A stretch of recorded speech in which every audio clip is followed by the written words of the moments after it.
ఆలు లేదు చూలు లేదు అల్లుడి పేరు అదేదో అన్నట్లు తయారయ్యింది విజయనగరం రాజకీయం. మంత్రివర్గం విస్తరణ ఎప్పుడుంటుందో, అందులో జిల్లా నుంచి ఎవరికి స్థానం లభిస్తుందో, ఎవరికి ప్రాధాన్యత ఇస్తారో తెలియదు గాని మంత్రి పదవులపై ఎవరు లెక్కలు వారేసుకుంటున్నారు. ఆ క్రమంలో కుల సమీకరణలు కాక ఇంకా రేగుతూనే ఉంది.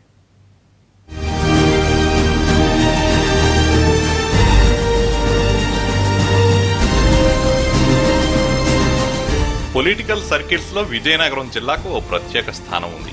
ఇక్కడి నుంచి రాష్ట్ర రాజకీయాలలో చక్రం తిప్పిన నేతలు చాలా మందే ఉన్నారు. కాపు సామాజిక వర్గం ఎక్కువగా ఉన్న ఈ జిల్లాలో మొదటి నుండి ఆ సామాజిక వర్గానికే పెద్దపీట వేయడం ఆయా రాజకీయ పార్టీలకు, ప్రభుత్వాలకు ఆనవాయితీగా వస్తుంది. అందులో భాగంగానే ఉత్తరాంధ్ర బలమైన కాపు నేతగా ఉన్న బొత్స సత్యనారాయణ తన రాజకీయ చతురతతో మరో అడుగు ముందుకు వేశారు. ఆ కుల బలంతో పాటు తన రాజకీయ చతురతతో కాంగ్రెస్ అధికారంలో ఉన్న సమయంలో మంత్రిగా ఉంటూనే రాష్ట్ర పిసిసి అధ్యక్షుడిగా పదవిని చేపట్టి ఒకానొక సమయంలో ముఖ్యమంత్రి పదవికి రేసుల్లోకి కూడా వెళ్లారు బొత్స.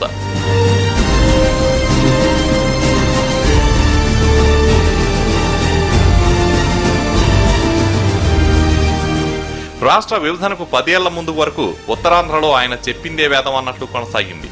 ముఖ్యంగా ఆయన కులంలో ఆయనే పెద్ద దిక్కులా వ్యవహరించారు.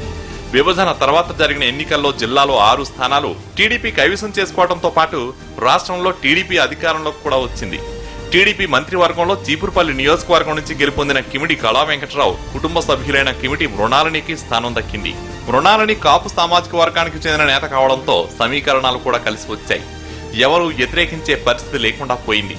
తర్వాత చోటు చేసుకున్న రాజకీయ పరిణామాలతో బొబ్బిలి ఎమ్మెల్యే సుజయకృష్ణ రంగారావు వైసీపీ నుండి టీడీపీలోకి చేరారు. అప్పటి నుండి జిల్లా రాజకీయాల్లో చర్చ మొదలైంది. భవిష్యత్తులో జరగనున్న మంత్రివర్గ విస్తరణలో జిల్లా నుండి కిమిడి మృణాలిని మంత్రివర్గం నుంచి తప్పించి బొబ్బిలి ఎమ్మెల్యే సుజయకృష్ణ రంగారావుకు పదవి కట్టబెట్టడం ఖాయమని జోరుగా ప్రచారం జరుగుతోంది. ఆ ప్రచారంపై జిల్లాకు చెందిన కాపు నేతలు కూడా అంత్యస్థాయిలో స్పందిస్తున్నారు. జిల్లాలో టీడీపీ గెలుపొందిన 6 స్థానాల్లో 5 ఎమ్మెల్యేలు కాపులేనని, మొదటి నుండి ఇక్కడ కాపులు టీడీపీకి అండగా ఉన్నారని చెప్పుకొస్తున్నారు. ఆ క్రమంలో ఉత్తరాంధ్ర 3 జిల్లాల్లో అధికంగా ఉన్న తూర్పు కాపులకు ఒక మంత్రి పదవి ఇవ్వడమే అన్యాయమని, ఇప్పుడు ఆ పదవి కూడా లేకపోతే సామాజిక వర్గానికి తీరని అన్యాయం జరిగినట్లే అని లోలోన మదన పడుతున్నారట.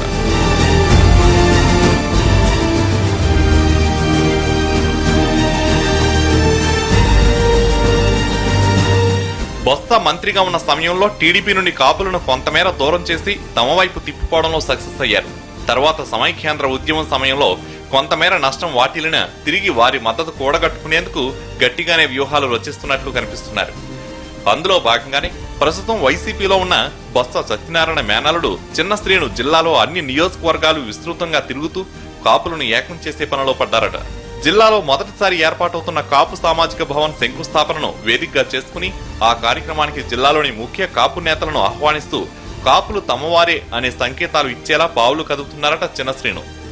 ఇప్పటికే బొబ్బిలిలో సైతం కాపు సామాజిక వర్గానికి చెందిన నేతలను ప్రోత్సహిస్తూ తరచూ నియోజకవర్గంలో తిరుగుతూ పార్టీని బలోపేతం చేసే దిశగా అడుగులు వేస్తున్నారట. మొదటి నుండి కాపు సామాజిక వర్గంలో బలంగా ఎదిగిన బొత్స సత్యనారాయణ సొంత జిల్లాలో తన బలం మరింతగా పెంచుకునేందుకు ఇప్పటికే దూకుడు పెంచారు. ఈ పరిస్థితుల్లో టీడీపీ నుండి ప్రాతినిధ్యం ఏమాత్రం తగ్గినా పార్టీకి నష్టం వాటిల్లక తప్పదని విశ్లేషకులు అంచనా వేస్తున్నారు.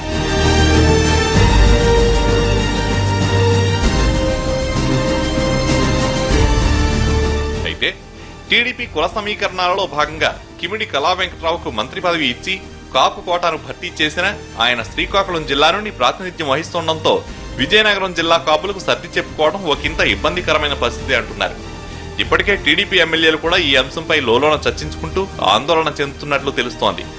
మంత్రివర్గ విస్తరణపై వస్తున్న ఊహాగానాలతో సమీకరణాల పరంగా తలెత్తే సమస్యలపై ముందస్తుగా అటు పార్టీ అధినేతకు చెప్పలేక కాపులకు మంత్రి పదవి ఇవ్వకుండా బొబ్బిలి రాజులకు కట్టబెడితే భవిష్యత్తులో తమ కులం వారికి ఎలా సర్ది చెప్పుకోవాలో తెలియక అయోమయంలో ఉన్నారట పార్టీ నేతలు. మొత్తం మీద మంత్రివర్గ విస్తరణ ఎప్పుడు జరుగుతుందో, ఎవరికి స్థానం దక్కుతుందో కానీ జిల్లాలో మాత్రం కుల సమీకరణాలపై ఒక రేంజ్ లో కాకరేగుతోంది.